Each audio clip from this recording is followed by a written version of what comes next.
Hello guys, it's Nato Ace.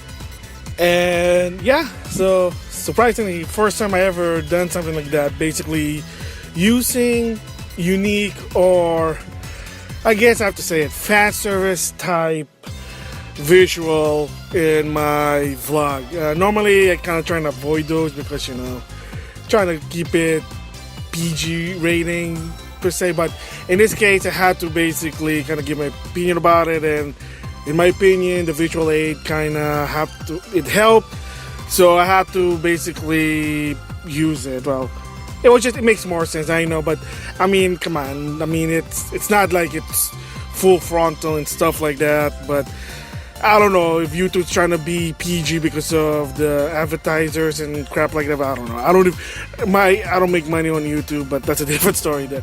So yeah, it was something like that, and believe it or not, there's probably going to be another video that I'm going to have to use some unique visual aid, but that'll be in a later video in a different one.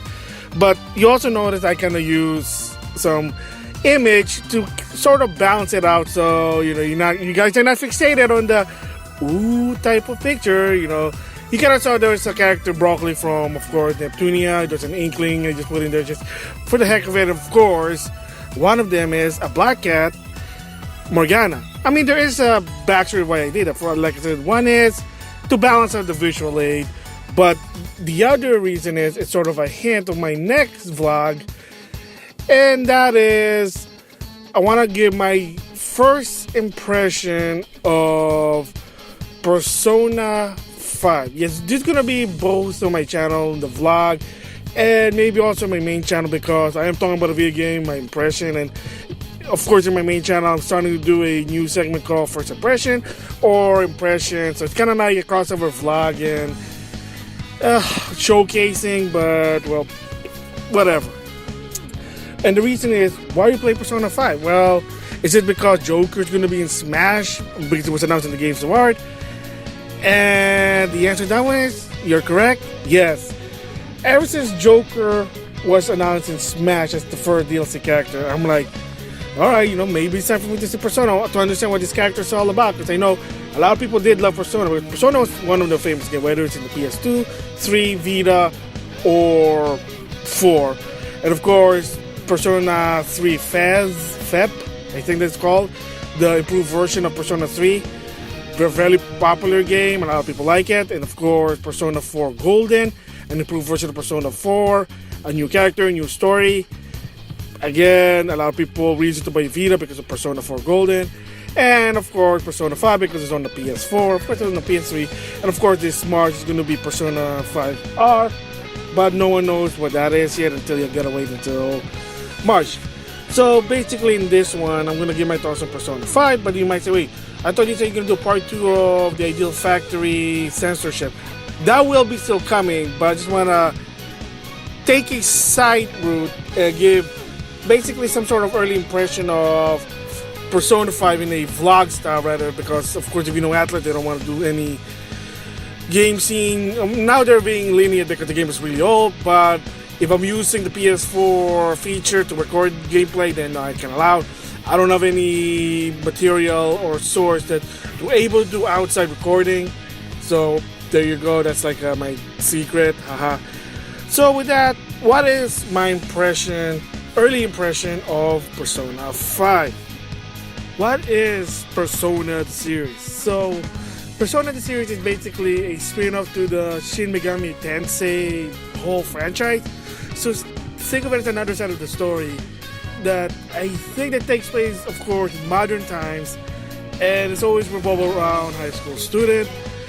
The thing that I know, Persona 3, 4, and 5, because I have played those games to some extent, some of them, and some of them maybe a little bit, but I kind of get the gist of it. Not so much into the Persona, but I can see why people like the game. And of course, lately I've been playing Persona 5 because, like I said before, because ever since Joker was announced in Smash Bros. Ultimate, like, alright, let's see what this Persona, because I bought the game. I got it on Black Friday like in 2017 for $15, and then I just never played it until now. So, but anyway, like I said, Persona is, like I said, a spin-off, and it always rounds around like suspense story. There's always like bad things happening, and it's up to this kid to go to the other world and fix all the problem. That's mostly the gist of it is, and it's always have something to do with transfer student. That's a funny thing. Basically, the basic formula. Even Persona 3, the main character goes to he was transferred. Persona 4, the main character experiment had to go work overseas. So he had to stay to this one city with his uncle, which is a cop. In basic premise there. Of course, Persona 4, popular game. And then in Persona 5. So basically, I'm gonna try this as spoiler-free as I can. Just basically giving the basic premise of what Persona 5 is. Because the formula or the idea behind it is always the same, believe me or not. And that is, you always go to this other world and stop the demons, let's just say demons. And then you defeat the boss, and then something happens in the real world. It's kind of the same thing with this one here. So the basic premise is that, once again, the main character, there's a protagonist, and the name changes from different media from what I heard. But the game referred this person as Joker. Even Smash Bros. Ultimate, they said the name is Joker. And in his hometown, he was trying to be a good Samaritan, trying to save a woman from this drunken guy, but somehow, for strange reason, he basically was blaming him for assault on the guy, and he had a criminal record for the assault. So in his old school, he got expelled, so he had to transfer to another school.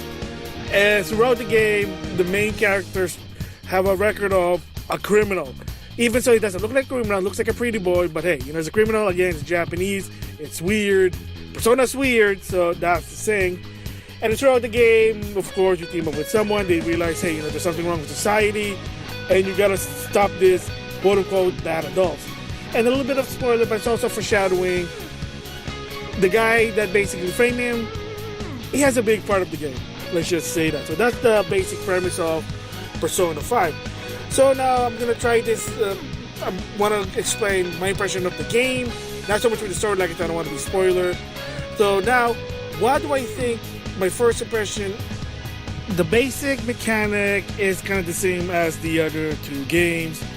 Basically, this is a little bit weird for people who don't know what Persona is. So, this is not your basic cliche RPG, world map, enemy level grind.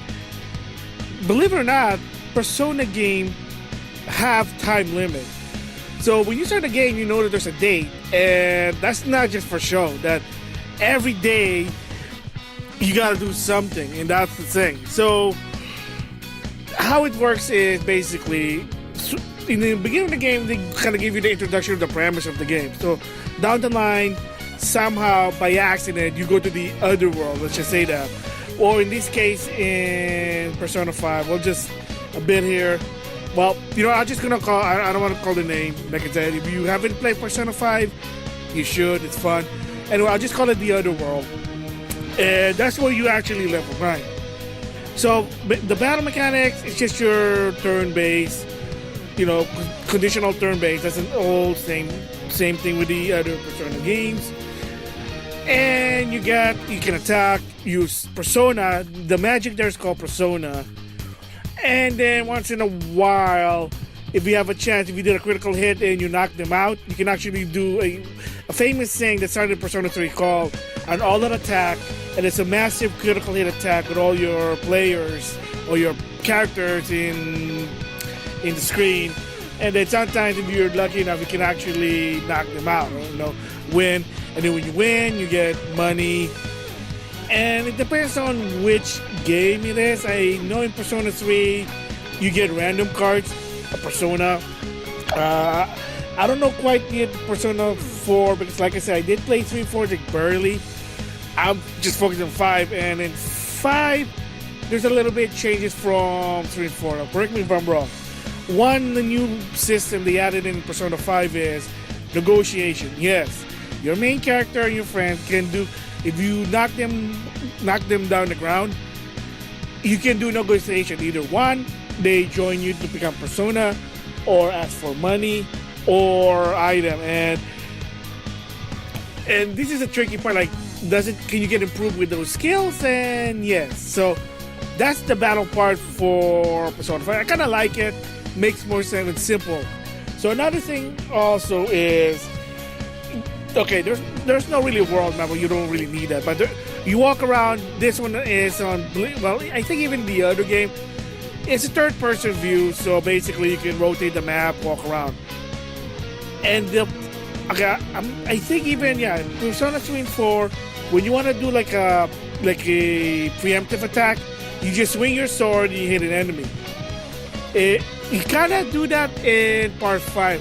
However, because the theme is that the gimmick is way different. Again, spoiler there, but you'll understand when you play it. For the first time in the Persona game, there's a cover system. Yes, an RPG, you have a cover system, and kind of interesting. Not really perfect, but it kind of works if you know how to do it right. Yeah, in order to get a preemptive attack for Persona 5, is you got to do a cover system, and then when you're closer to the enemy, they'll give you there's like a indication that you can do it.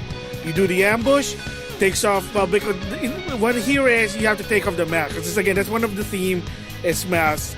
Persona 4 was eyeglasses because you go again, spoiler, but because each of the other world has its own theme. But yeah, Persona 4 is eyeglasses. Persona 5 is mask. So in order to reveal the true enemy, you have to pull the mask, and it's really awesome how it looks like. So of course in the screen, you only play as Joker, believe it or not, or that's the main character. And yeah, that's his name throughout the game. When you play the game, you'll understand why he's called Joker. But yeah, so that's the name. But yeah, so it is interesting. It's kind of broken, the cover system. Maybe, unless if you know how to do it right. But yeah, but do you still swing your sword when you get near an enemy? Yeah, it is. If an enemy sees you, yeah, you can still do it, get like the upper hand. But most of the time, it's all about you gotta hide, cover, and then if you close to an enemy, ambush them, get the mask off. So pretty interesting, I think. Yeah, that was actually interesting there. So I gotta give that props there. All right, so that's basically the battle part of the game. So like I said, in Persona, this have it also, I think, also in the older ones. But like I said, I can vouch for 3 and 4 is everyday activity.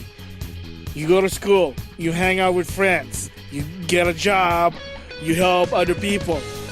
And in Persona 5, there are certain people that will help you, and they'll give you ability to able to get an advantage on the other world. So there's a guy that basically will help you with negotiation. Remember I said about negotiation? There's a guy who will help you that. There's someone who's going to help you get like bonus experience points.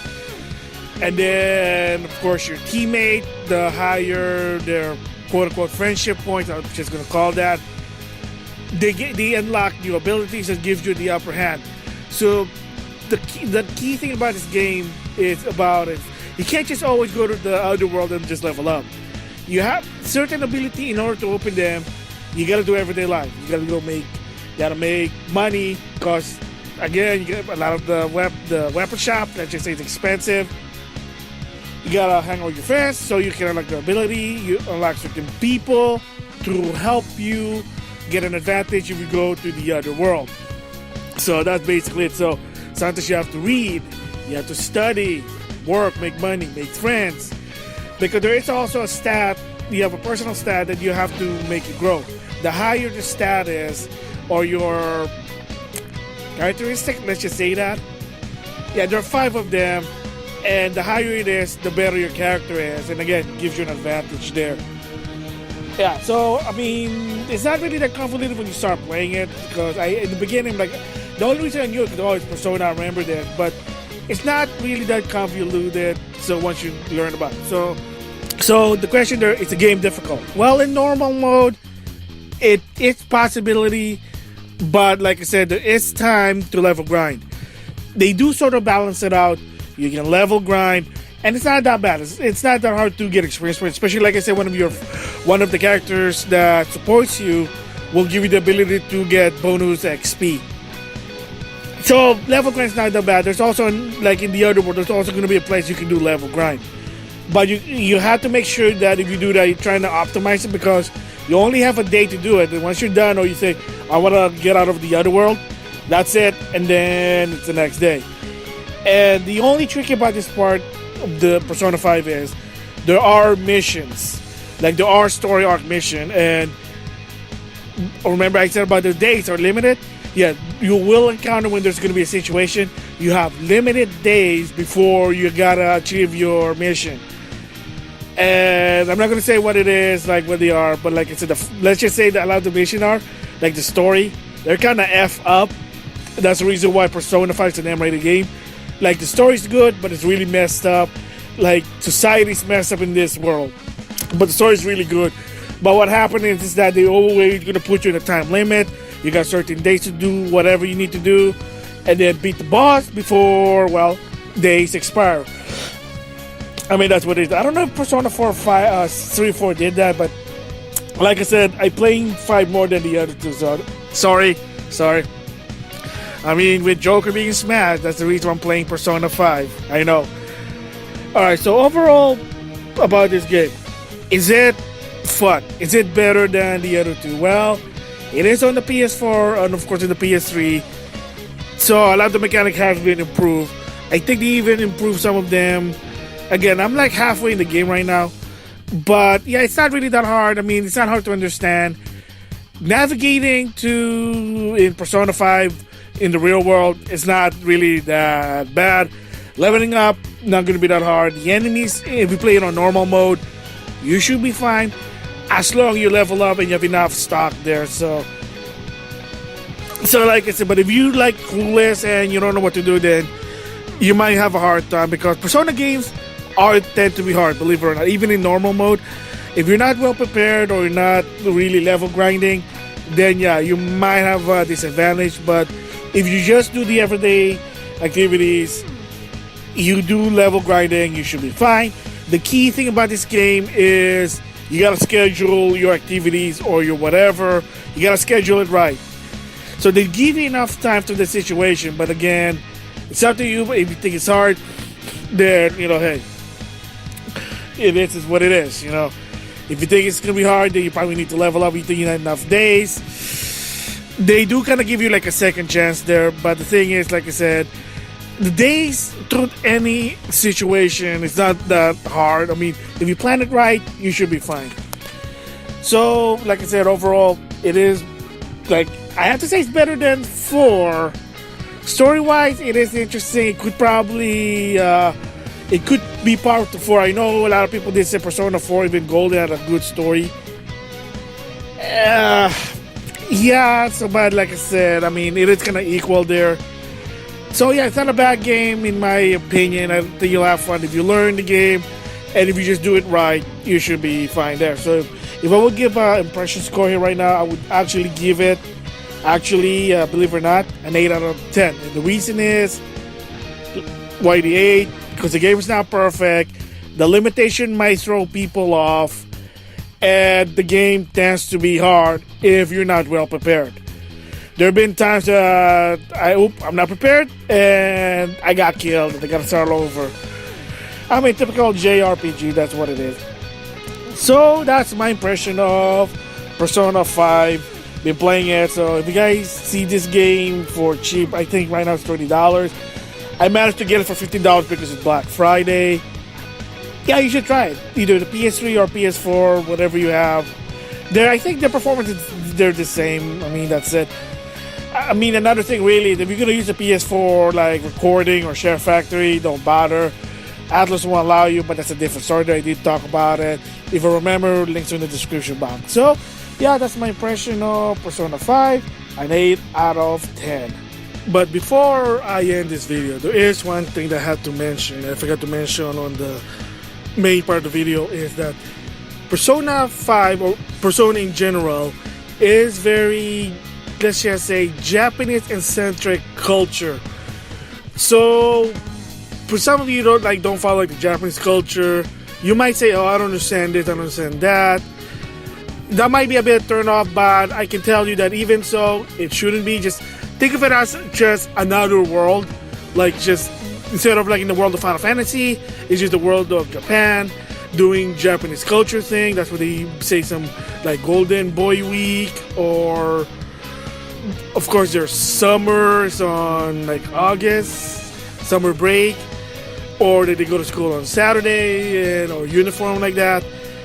I mean, if you've been watching a lot of anime, then you can understand it. But for somebody who just gets into Persona and I know about like anything but anime, then nothing about Persona or anything, you just started with this one, it's not really hard to follow. You'll eventually understand it, and then heck, you never know, maybe then you'll understand more of the culture.